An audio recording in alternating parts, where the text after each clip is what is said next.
Hello সবাইকে। আম আজকে থেকে ভাবছি যে ফুড রিভিউ করলে কেমন হয়?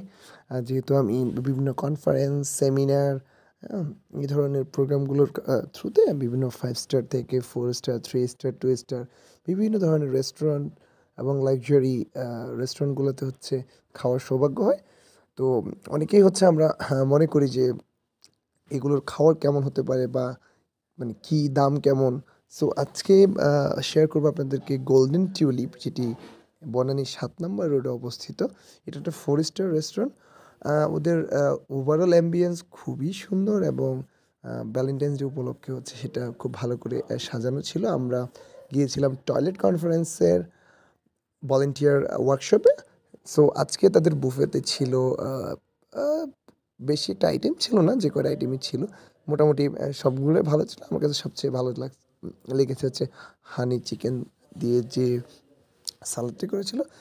আমি মোটামুটি আমার কাছে মনে হলো যে না, তাদের খাওয়ার মোটামুটি ডিসেন্ট। অন্যান্য যেমন আমারি ঢাকা বা লেক শোরের তুলনায় যথেষ্ট ভালো।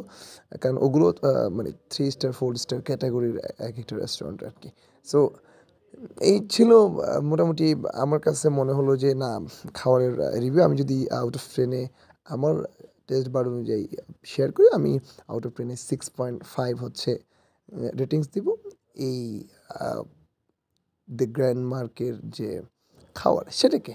সো আ আজকে থেকে একটু, একটু করে শেয়ার করার চেষ্টা করব। কেমন হচ্ছে জানাবেন।